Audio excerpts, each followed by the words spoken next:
Jorge joins us to break down his journey building an education platform from scratch in Mexico.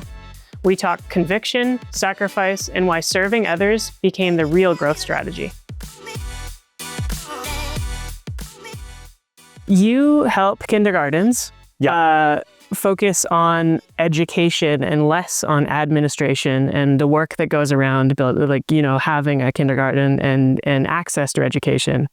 How did you first come up with the idea for what you do? Okay, Aldea is like an entrepreneurship because it was developed inside Kineru. Kineru is an application for parents. And then the founder of Kineru was working before that. He founded, he's called Luis Garza, and he founded Advenio that are kindergartens. So they develop a system in order to have all the administration and all the education centralized in one application. And the idea comes from there. So I was hired at the beginning for work in Kineru, developing Aldea. That at the beginning was called Growy, Growee. So as you can see, it's not a Spanish word. So it's a very difficult word here in Mexico. So that was the first steps of Aldea here in Mexico.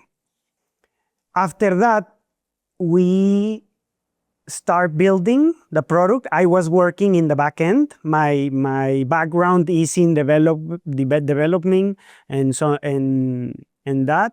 And I was working on the back end. I finished the back end. We launched our MVP. And with that MVP, we start to get some clients. We got 4 clients.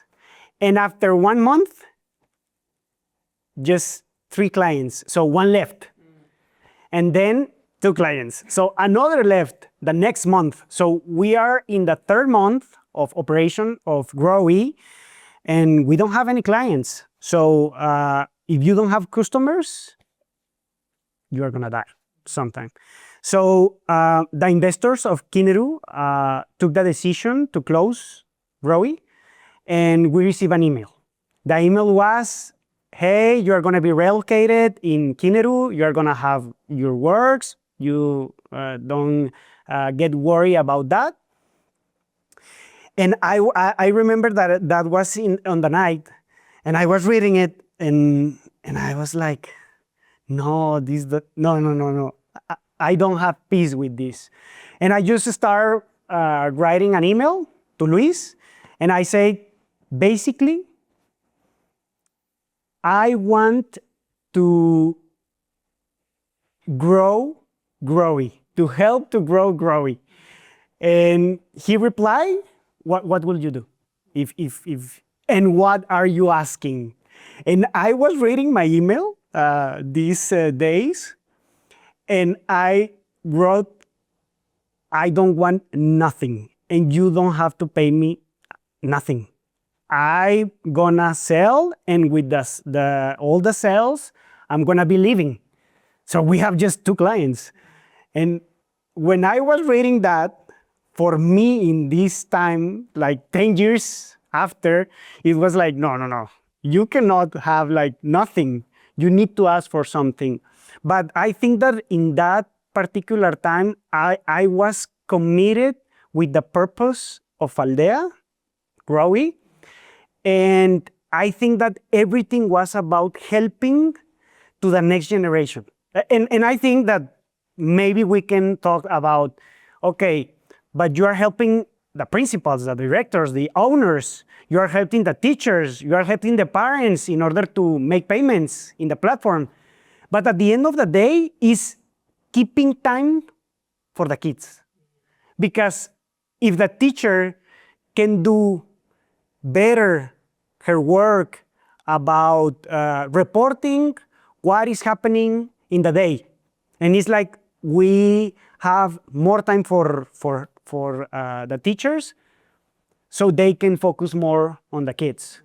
If the owner doesn't have to be worried about collecting, invoicing, communication through WhatsApp and all the conversation that you're going to have. So she can focus on how to develop a better program to the kids. So at the end of the day, it's everything about the kids. Yeah, yeah. I mean, that takes a lot of conviction, you know, to say, hey, you know what, and it's a big risk for you as well, saying, I'm okay, I don't want pay, I just want to do this. And so what was that feeling, and what was so powerful about that feeling that made you say that? I think that you need to find a purpose. And for me, I think that going backward, always the purpose was there. Because in my thesis, that is like the project that you develop in order to can graduate from the school, I developed an app for helping kids in kindergartens. And I was like going backward, and it's like all the time the purpose was there. So, and I was going back, more back, and I was seeing myself taking care of some kids. In the first place, my brothers, my sister and my brother. I'm the oldest one. And I saw my mom taking care of my brothers and myself. And for any reason, I don't know why, I was connected with that purpose. So answering your question, I think that you need to find something that you are passionate about. And I didn't know at that time. When I entered Kineru for the first time, and I'm super sorry with Luis because of that, because I remember the first meeting that I have with him, and in my previous work, it was a little bit difficult, and I don't know why, but I remember being seated in front of him, and I told him, you need to expect a 40% of my commitment with the company because you are the owner. I'm not the owner. And when I think about this, about that thing that I do in that first meeting, I have shame, because I think if I am the boss, you're fired. Right now, you're fired. I don't know why he didn't fire me, you know? But I think that 3 months passed from that meeting, and I was fully committed, you know, because I connected with the purpose. I connected, and I was passionate about the next generation. And I think that that is the key to a person that wants to build something, because if you are connected with the purpose, you are going to have that passion, because you need a lot of passion. The things at the beginning aren't easy. You are going to struggle. You are going to have to work through many hours.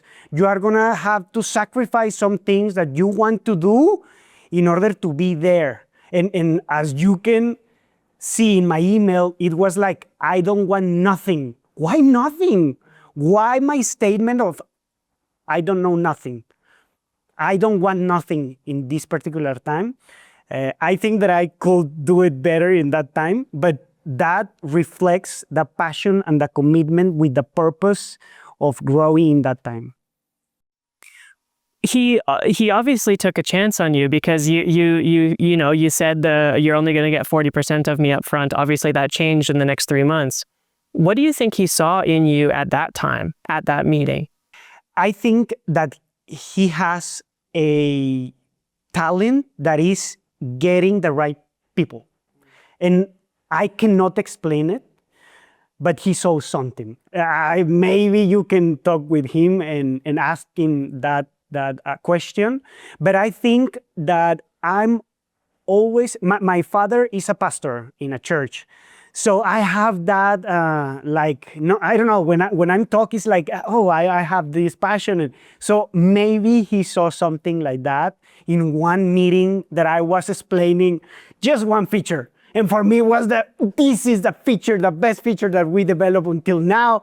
So maybe that kind of passion he was sowing, and he took a chance. And I think that it's a great chance and a step that I'm thankful right now.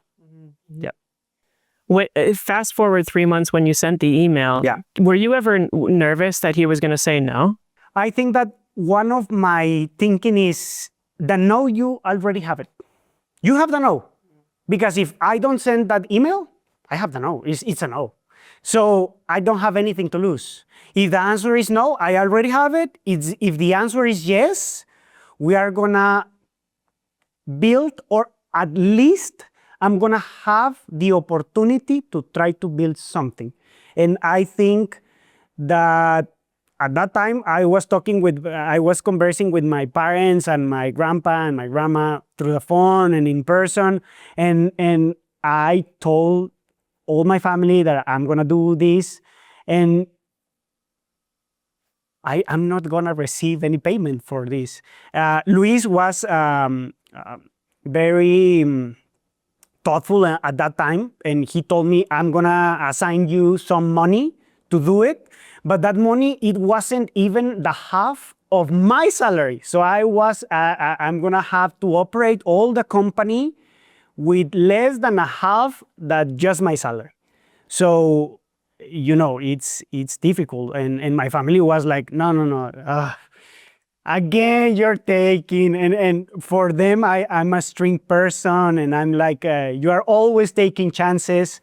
And I think that in that time I was younger too. I didn't have a kid. But I think that even with that, when you see something that is connected with your passion, I think that you need to take that step. So you write this email, you get a yes, you get half your salary as kind of a fund, if you will, to build this thing. And what happens next? Because it sounds like you had so much conviction, failure wasn't an option for you.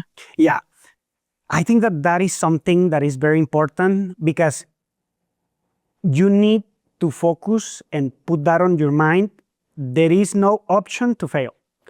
And the first thing that I do was starting to cold calling to all the kindergartens. In Mexico, we have something that is called INEGI. It's a government department that they collect all the information and they put it on a page. I download an Excel. They have some phones not too well confirmed. So I was calling. At the beginning, we tried some ads in Facebook. In that time was Facebook. And it wasn't really working, because in Kineru was working very well because they are B2C, but we were B2B. So business to business is a little bit more complicated if you are working in Facebook, because you are in front of many people and there is no intention. In Google, for example, you have intention. They are looking for something and you appear. And I think that we didn't have the experience in Google. So I decided that we are gonna close all the ads. We are gonna focus on calling and going. So I took my car and went to every school that I found in Google Maps. At that time, Google Maps was limited to that you can add just 10 locations. And so one day before, I create like 10 maps with 10 different locations. And the first map, okay, I'm gonna go to these 10. Some of them were closed, some others were open, but I found that in this market, the most of the people are women. So that director is a woman, the teachers, because they're kids and they're the little ones. So I don't know why, but I was in front of the door and they were like, can you come right here? Because, if the parents came, and okay, yeah, no problem. I saw some of the directors in a cafeteria and coffee shops and every other part, but not in the school, because I don't know why, but there is some like fear that a men were there. So that was my first approach to selling, cold calling, going, and step by step by step by step. Maybe with 100 calls, I got one interested. So it was crazy. I was calling like a crazy. And I remember that at the beginning, I was having the cell phone. And for me, the hang up, it was like it was taking too many minutes. So I remember that I go to a telephone, the physical phone from the past. And I remember not like hanging up, just with the phone and dialing the numbers, hanging up, dialing the numbers, hanging up. So that was giving me like 30 minutes more at the day. Yeah. That was the first experience on cold calling and going to to all the locations. Did you have experience selling before this? Or like, was that something that you had experience doing that you had seen success in before? Or was it just, it was just necessity? And so that's what you did? Yeah, I think that maybe I got a mistake when I picked my degree, because it was in software development, and I'm good, but good enough. Yeah. I'm not the best, but I think and I feel that always my selling part was there. Like you want to sell, you love sell, you love when you have something someone in front of you. And then the face is like, So it's changing. And when you see that face change, you have that emotion that you need. So no previous experience.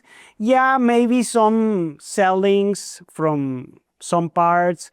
I was attending the software department in my university, and I was helping because I was like the hardware person, and I was going to change cables and something like that. And the people were too happy with me. They asked for me to go to helping with the problems, but I think that selling like in a professional way, no. So that was challenging.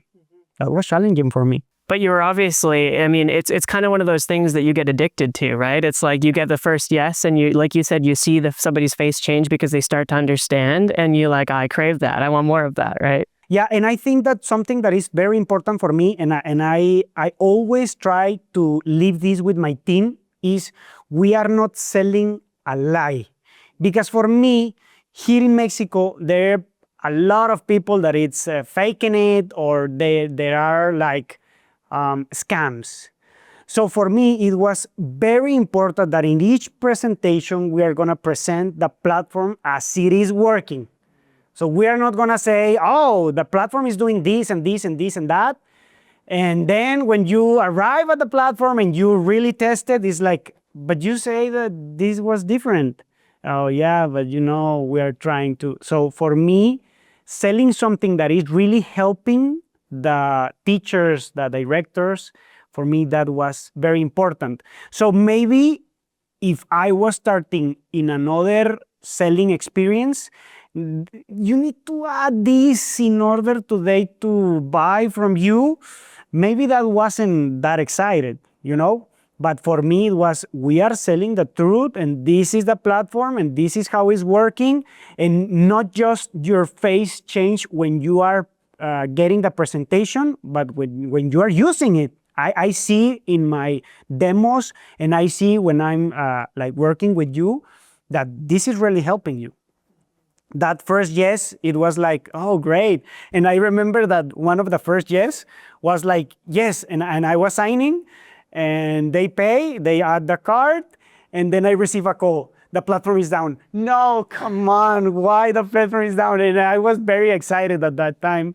So that was a part that I was challenging too, because at the same time, you need to be selling, but there is no other person. So I was doing the customer support, the customer success, the selling, and supporting all the platform in order to work, And later on, once you start seeing success, then you can start delegating all of these things. But at the beginning, it's just you. Yeah. Just you. Yeah. And I remember that maybe the first month, it was just me.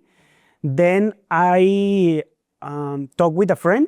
He was graduating from med school, and it's a little bit weird because what has to be med with tech, at least in that part.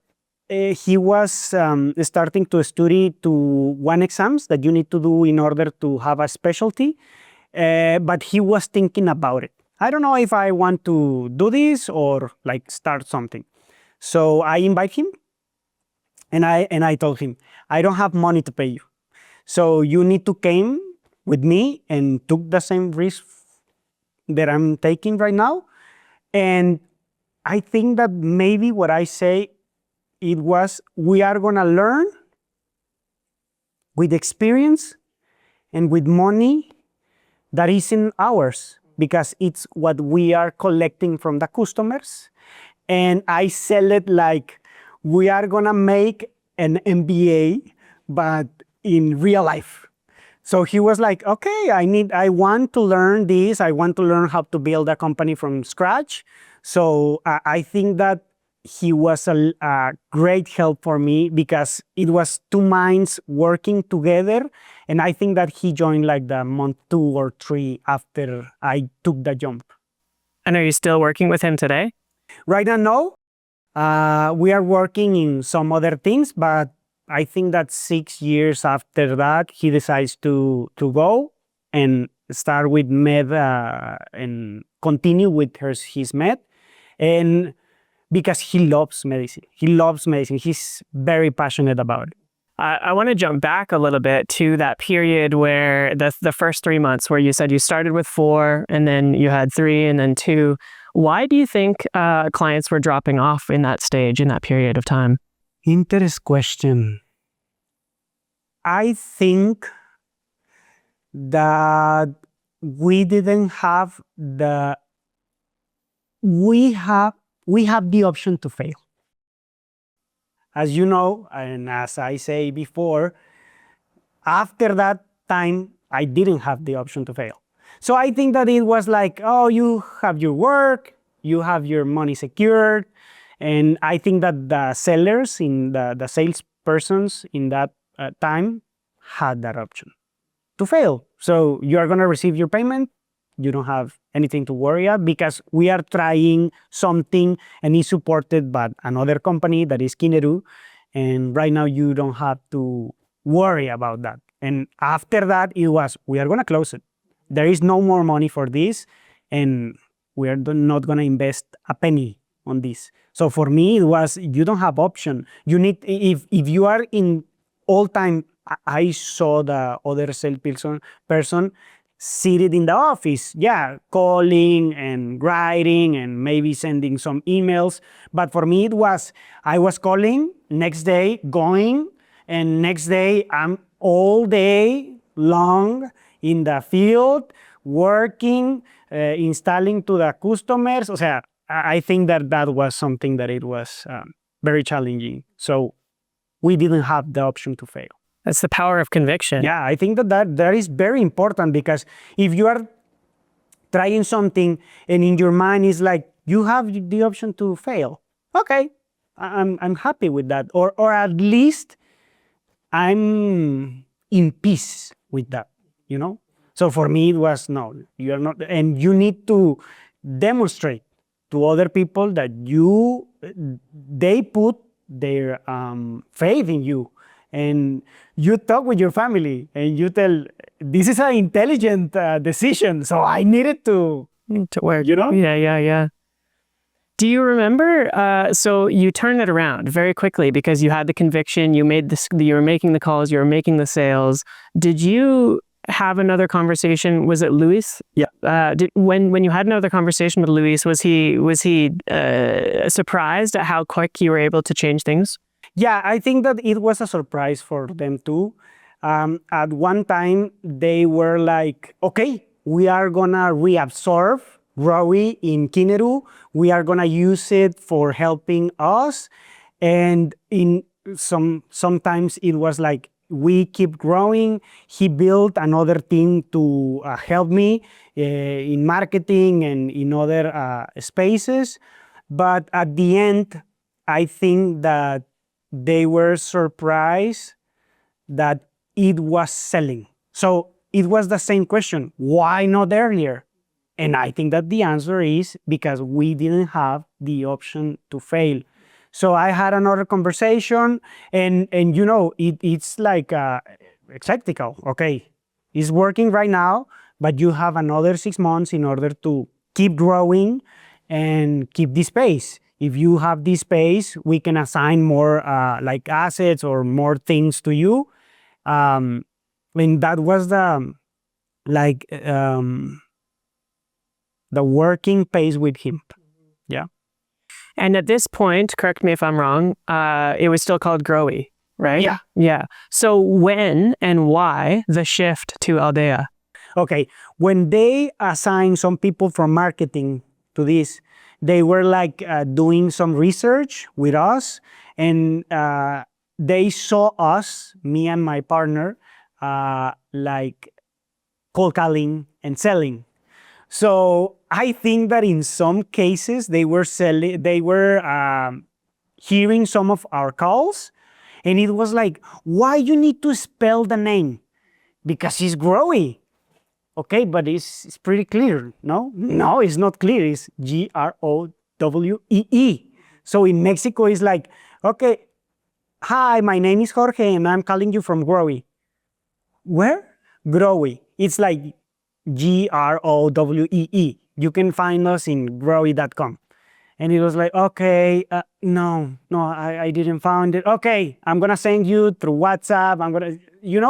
And I think that was the decision, because if you are selling at the beginning, I think that it was, we are gonna sell in Mexico and we are gonna explode and we are gonna be global. And so the name is gonna be irrelevant, because at the end of the day, we can go to United States and other English talking countries, and there's not going to be a problem. But here in Latin America, that it was our core, it was very challenging, that name. So we changed it in that time. And Aldea means village, is that right? Yeah. And it's a saying that it takes a village to have all the education for a kid. So for me, it was like very beautiful when they present to us, because it was, you have the teacher, you have the parent, you have the director, and all of them are working, and in the center is the kid. So they are working for him. And for me, it was, oh yeah, of course, Aldea, it's something that it's great because it connects with the purpose. And Growy, it was like, yeah, grow, we grow, and it was a little bit more abstract. And I think that Aldea, it's pretty clear. Yeah. So when you're measuring success of these sales of your clients, what is the metric? Is it saved time for the teacher, or is it increased education for the kid? What is the metric of success, and how do you measure the impact that you're having? Yeah, we measure different things in each subject. For example, in the teachers, the time that they are like ahorrando. What is ahorrando? Ahorrando. Saving. Yeah. Teacher, how much time they are saving. So we run some tests, and we asked for a teacher, how many students you have? Okay, I have 20. Okay. So you have previous Aldea, you have a book, and you need to write. Jorge took a nap.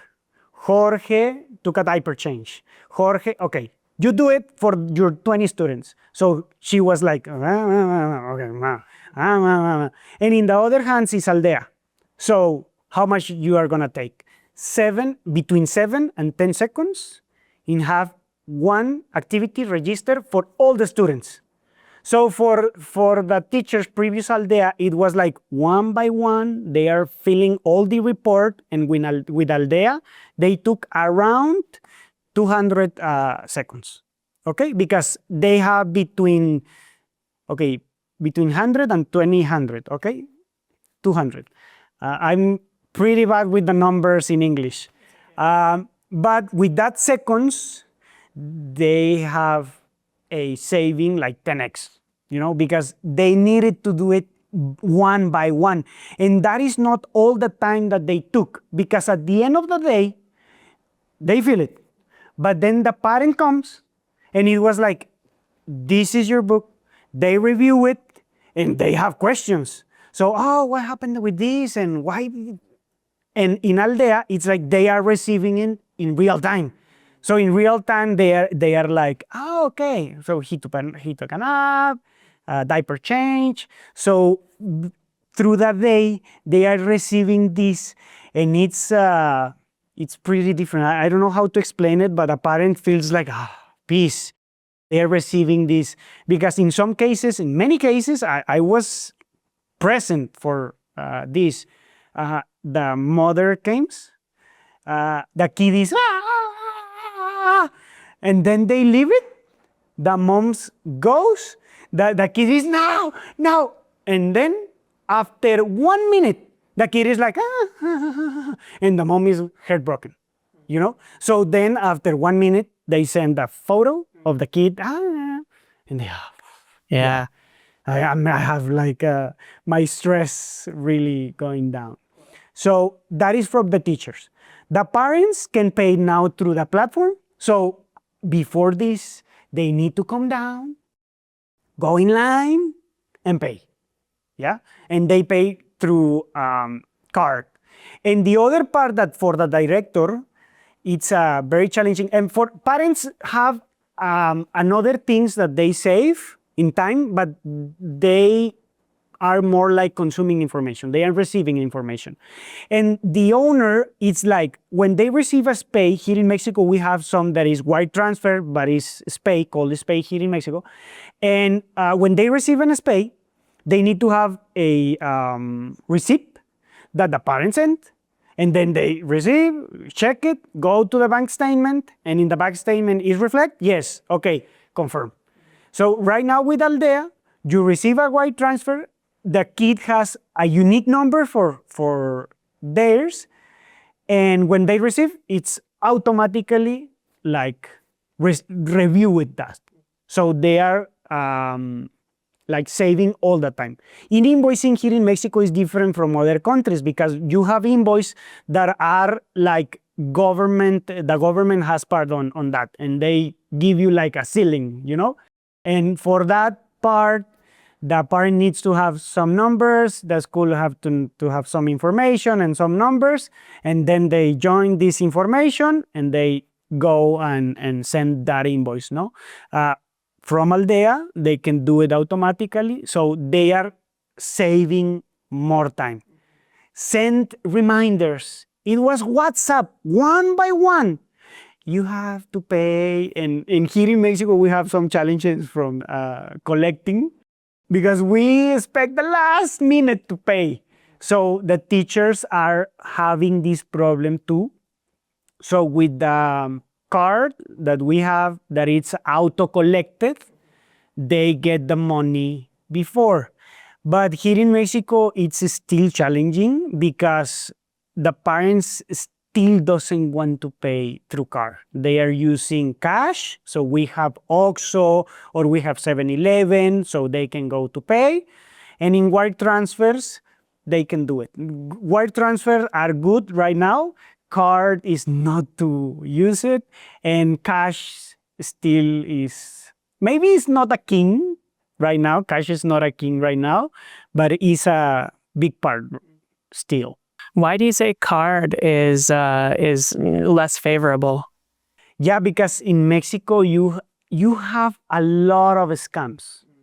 So, for example, my father doesn't have credit card because he's no. If I have a credit card, they are gonna scam me, and then I need to go to the bank, and the bank is gonna hold the money through 60 to 90 days. So it's a problem. So the parents, through the time is passing, I think that the parents are more accessible to pay through card, but we have still a lot of scams here in Mexico, so you have the discomfort when the school is trying to charge you. So they prefer go and pay with card because it's like seeing someone that put his card and they sign something, and through the computer is like, I don't know what is going to happen, you know? It sounds like nobody loses, right? Because the teachers get extra time. Yeah. The students, the kids, they get a better. They're cared for more, and they have more time with the teacher, plus a better education. Realistically, the parents not only do they save time, as you mentioned, but they also have this emotional comfort, I suppose, right? Because they're getting live updates, which is completely different than, if I'm getting an update with how my child's doing, while I'm at work or whatever, it keeps a smile on your face. You feel comfortable. You feel confident that they're in good care, rather than at the end of the day when you come in after 8, 10, whatever hours, you have no idea what happened. So nobody loses. Yeah, nobody loses. And I think that, and this is something that I think because I saw it in my wife, that some mothers, and I'm talking more about women because I think that this is something that they are the queens, right? So still some of them are feeling a little bit guilty about letting the kid in a kindergarten, letting the kid in a nursery. So for them, and for me too, it's pretty important to receive through the day information about the kid. So in some places here in Mexico, you have cameras, and there are cameras through everywhere, and the mom has the computer, one screen with the full screen with the cameras to see the kid, and the other one that is the Excel or something like that she is working on. And I think that that is pretty important to the moms. And I consider myself a pretty present parent. So for me, it's pretty important as well. Right now, my kid is not going to the kindergarten or the nursery, but maybe in the future, maybe. Why do you say maybe? I think that the school is pretty important, but for me, it was very challenging because I wasn't a bad student. I was top of my class, but for me, it was like, I finished. Now I want to be like doing disaster and something like that. And instead of my teachers trying to relocate that energy and doing something, they were like, no, you are a bad boy and you need to be seated right there and you need to do this and this and this, and maybe, I don't know how to say it, but you need to write the same word many times. And Detention, yeah. So for me, it was very challenging. It was exciting too because I'm a people person. So I enjoyed being surrounded by my friends. But as I say to you, my parent is a pastor. So in the church, they change us a lot. So each 2, 3, or in the best cases, 4 years, we were changing from one city to another.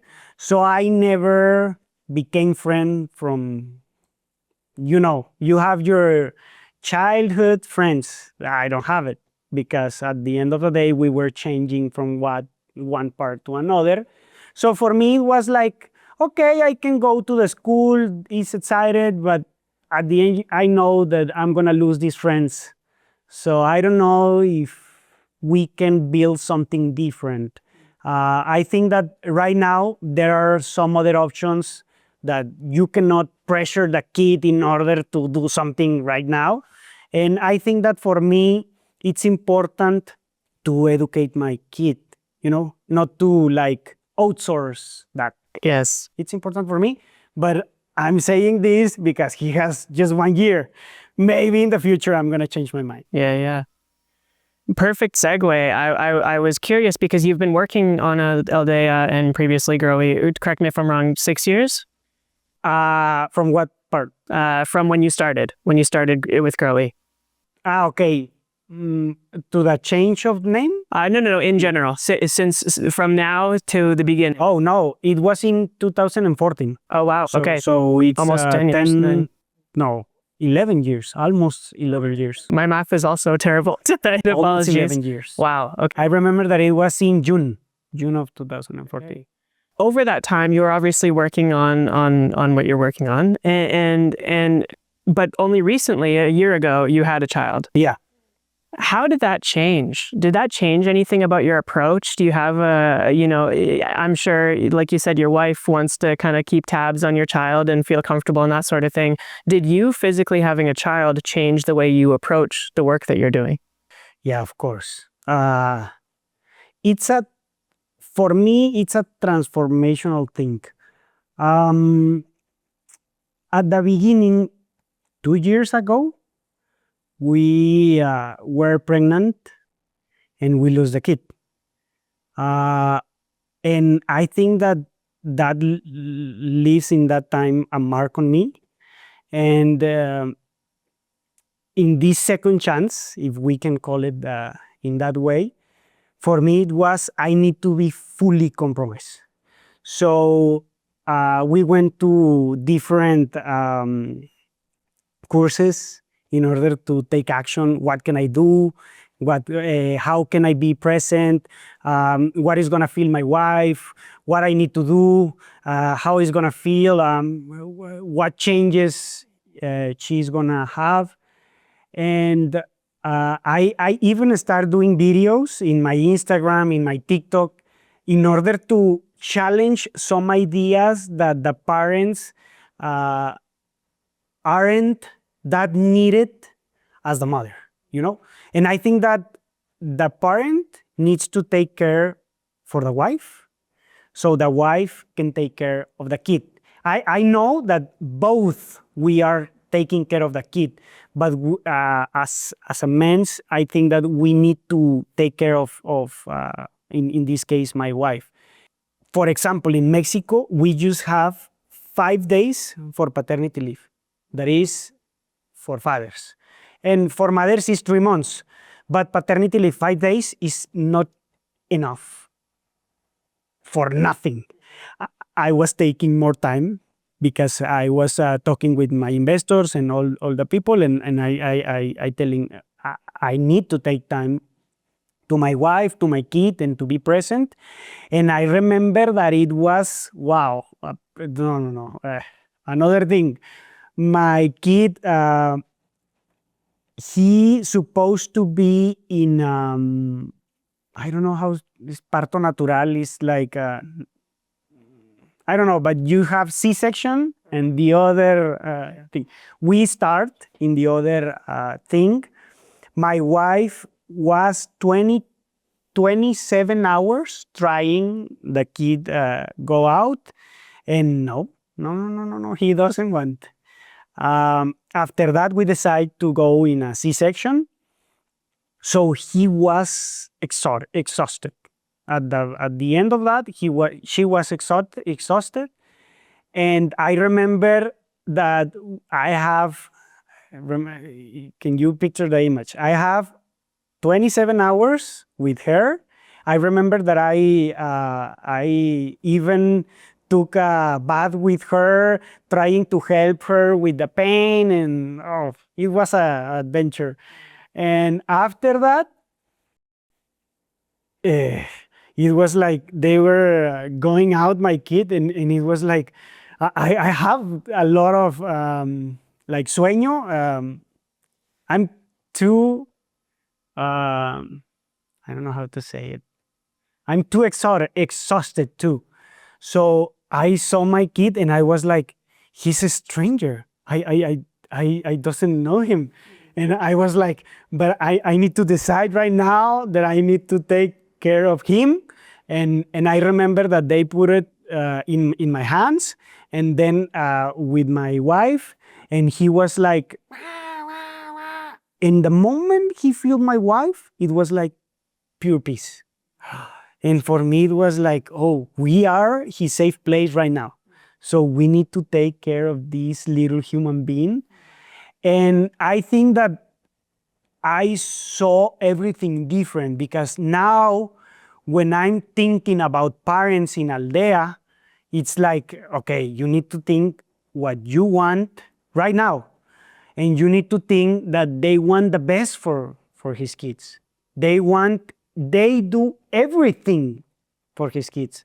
So I think that it's not the same being in this business and you have kids and no having kids, because you need to understand each particular need that a parent needs, that a parent has, in order to get more peace receiving the information, how clear you need to be, so they don't have like, I remember that we have one word that it was like alarming the parents, because it was incident or accident.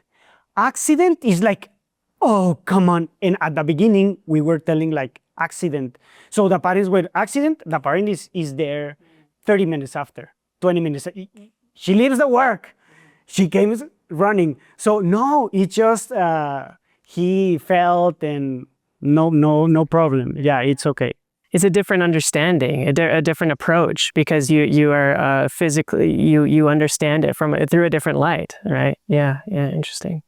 Which is interesting because I imagine, so I'm going to talk a little bit about product development, right? So when you first came up with the idea, and you're anticipating the needs of what parents might need, of what the teacher might need, of what the child needs.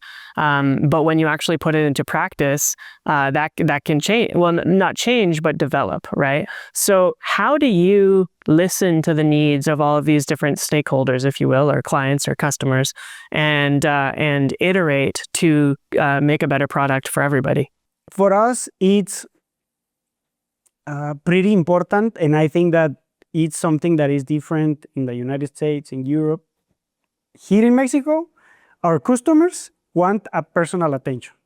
So we needed to be right there in WhatsApp, in call. I still receive calls at 6 a.m. from customers that I tell, oh, I need help with this. I need that you help me with this. How is this that I'm gonna do this? And I think that when you are hearing too close to the customers, you can anticipate their needs. So in this case, it was being close to them. You know, you have a WhatsApp, so you can communicate what your needs are right now. And we have a board when you can like write everything that a customer is asking for. And we are having like, you have one customer, then 2 customers, 3 customers, and they are like going up in importance. And we develop the ones that have more customers asking for, you know? Perfect. So in the past 11 years, obviously the first stage of growth was making sales, right? Making sure that you have actual customers to be able to operate your business. Since then, how have you grown? How do you market? Is it word of mouth? Are you doing advertising? And obviously you've grown beyond Mexico now. Yeah. Latin America, I think that it's different from other countries, at least in this industry. I received a call from one of our competitors in, they were from Poland.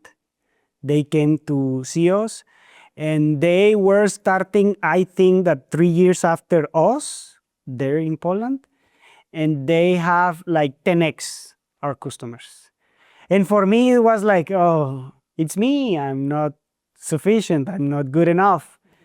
But I start to think about it, and it's not the same that in the United States. We start with the competitor that is the biggest in the world at the same time, but they were in the United States and we were in Mexico.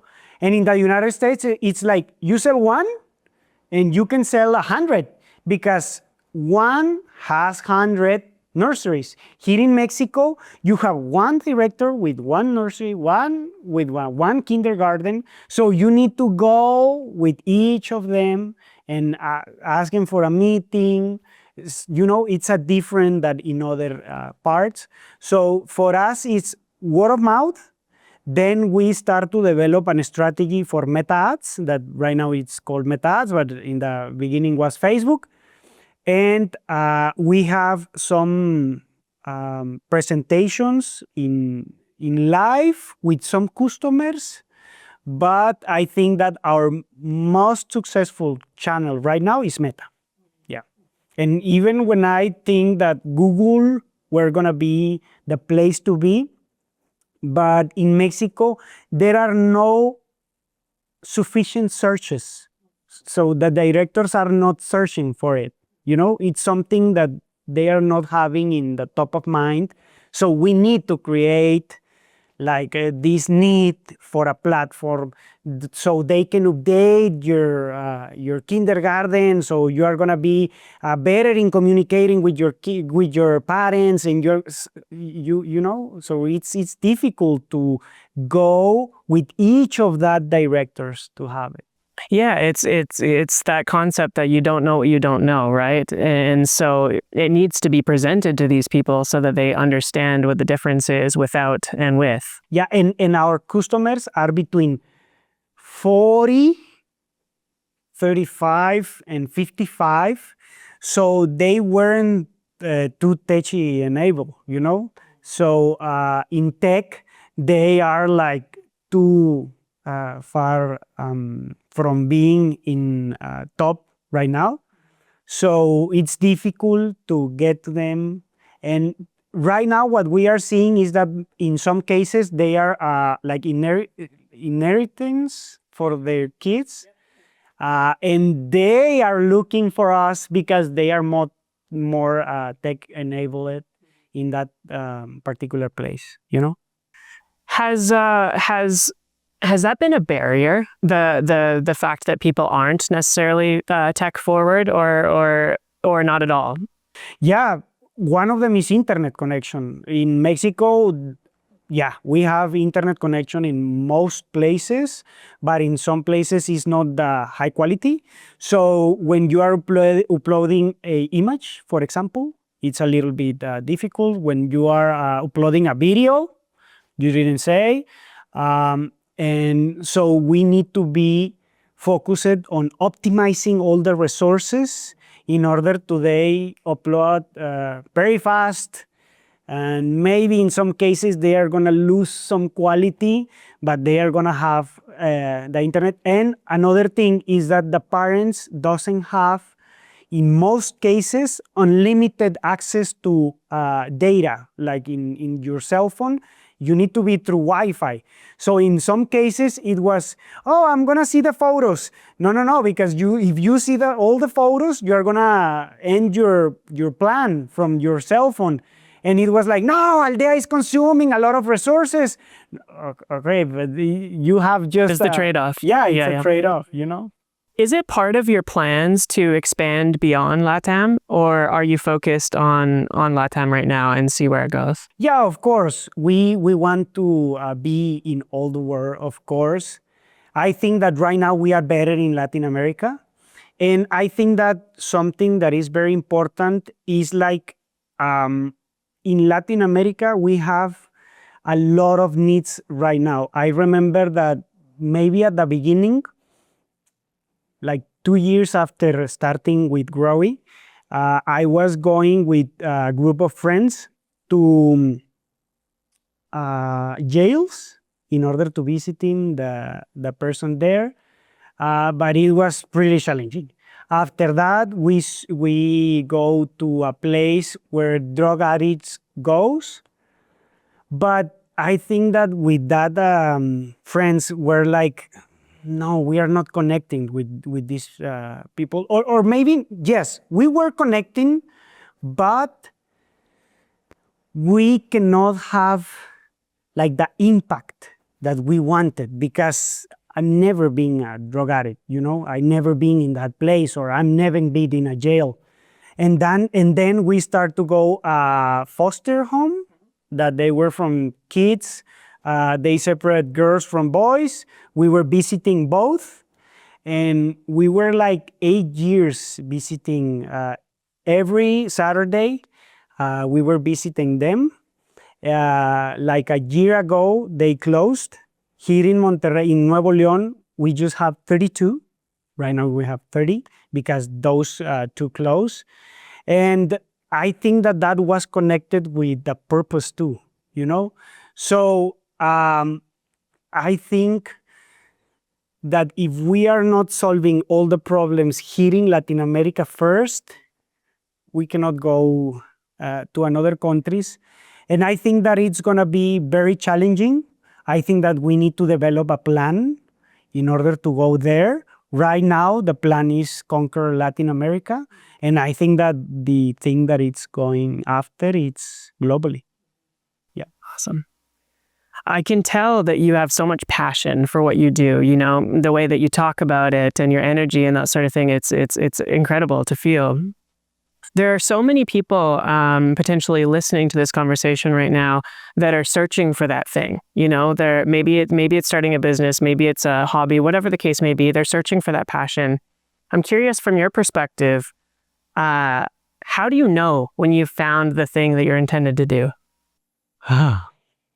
It's a rough question. I think that for me, and this is my opinion, when you are looking for something that you are passionate about it, in my case, I think that is when you are helping others. So, if you want to change, sometimes the people say, you need to change the world, okay?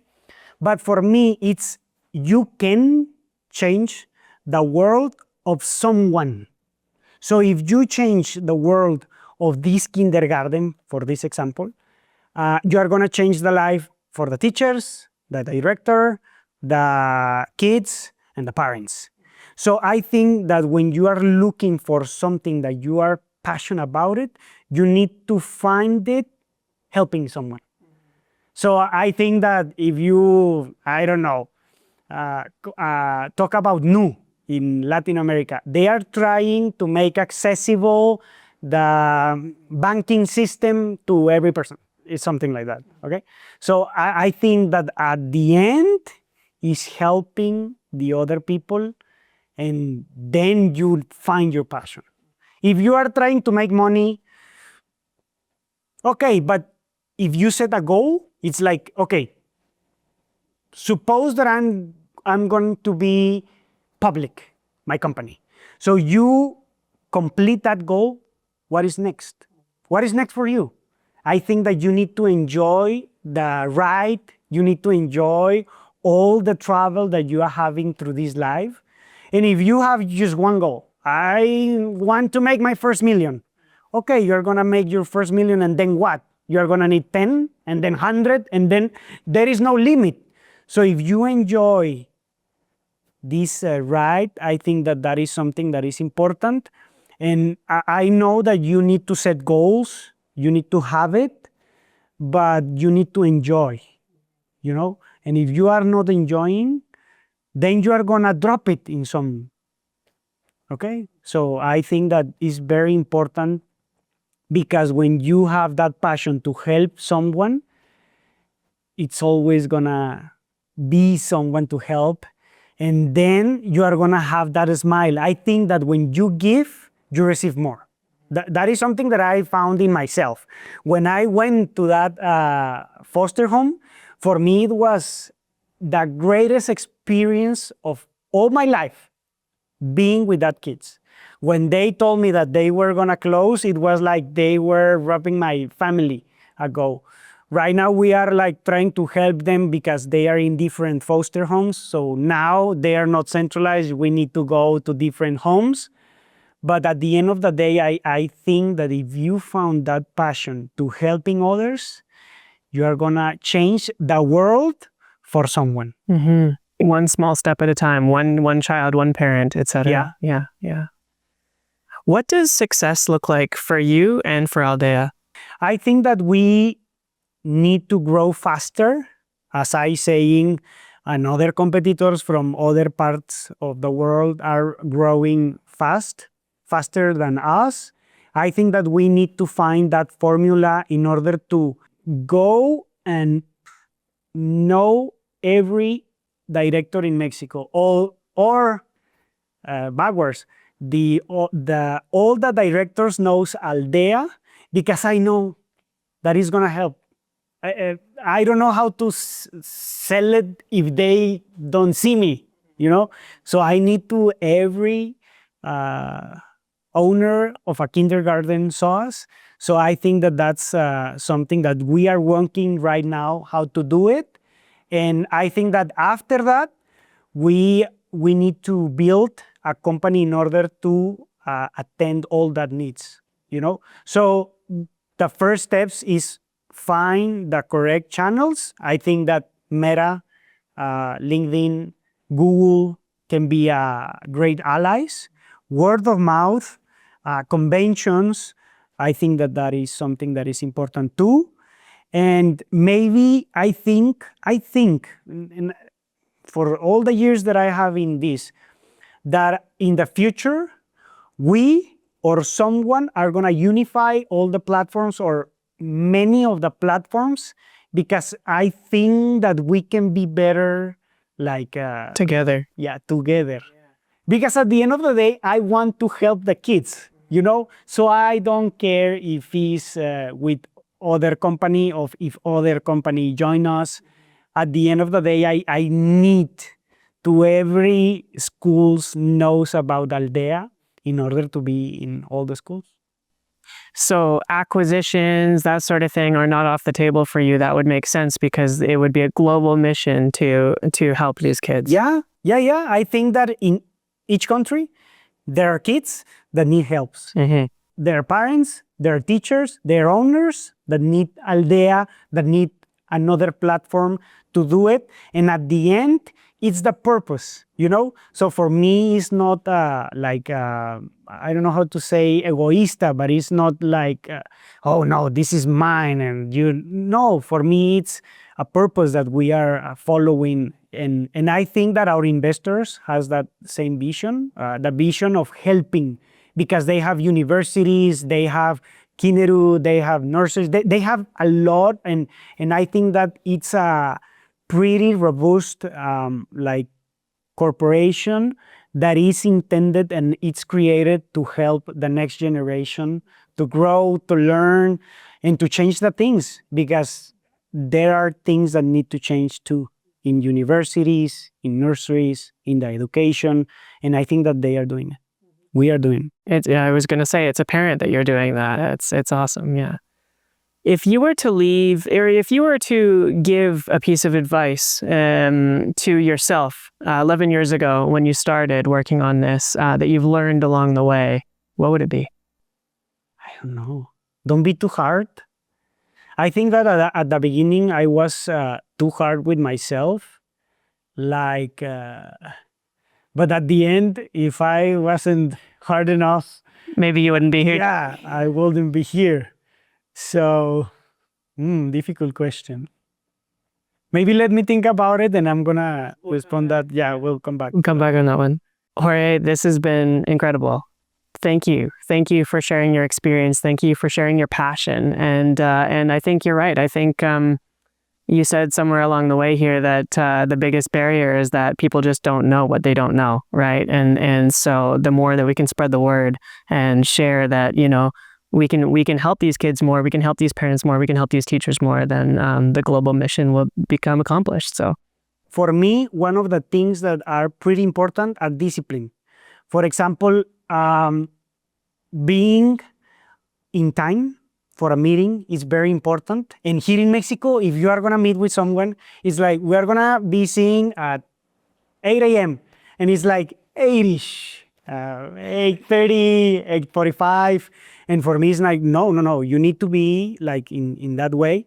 And the discipline of, for example, going to the gym every day.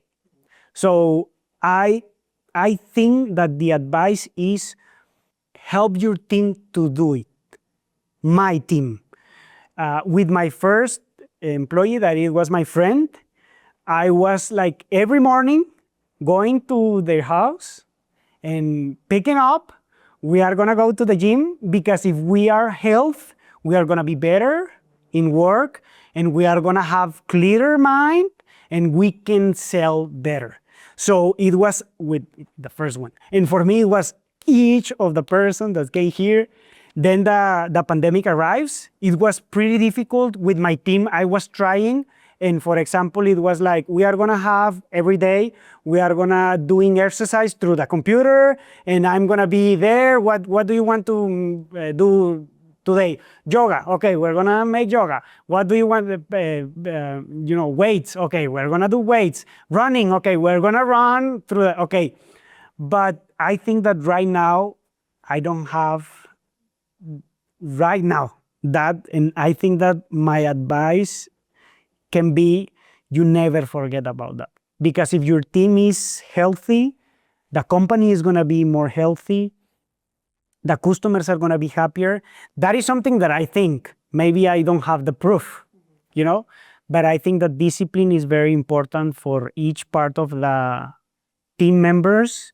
And that is something that maybe I'm forgetting these last months. Mm-hmm. Yeah. Health is wealth, right? The healthier you are, the more disciplined you are, the more you're able to give. Yeah. And so for me, it's very important. It's very important. Even now that I have a kid, it's very difficult because you have the kid, it's very difficult. So every morning, even if it's 45 minutes, 1 hour, just 1 hour, okay, I'm gonna go, I'm gonna run, I'm gonna go back, keep my kid, because if he's crying, that segregates some things in your mind that is for stress. And if you have a clearer mind, you're gonna be a better parent, you're gonna be a better founder, you're gonna be a better, so I think that something that is very important is discipline, because if you have one day that you are going to the gym, okay, but it doesn't have an impact in the long term. So what you need to do is, even if I don't want, I don't go every day with yes, I'm gonna, no. But you need to have that in your mind. I need to do this because this is gonna make me better, make me a better founder, a better person, a better boss, a better in every aspect. So you need to be disciplined, even if you need to be on time. Discipline over motivation, right? That's a big conversation these days, is that discipline beats motivation every time, because you won't be motivated every day. There's days where you just don't want to go for a run, you don't want to go to the gym, you don't want to show up on time, but discipline is what makes a difference. And I remember one day when we lose our child, I remember being in that bed and I was talking with my wife, and it was like, this is the night in an hotel, because it was in a hospital, it was the most expensive night that we get. And it was a Saturday. So the Monday you need to work. And it was like, how I'm gonna do it Monday morning, And I think that my team didn't know. Because at the end of the day, I know that I need to process that. I process that in therapy, but you need to be present for your team too. And I think that is a clear understanding of what discipline is.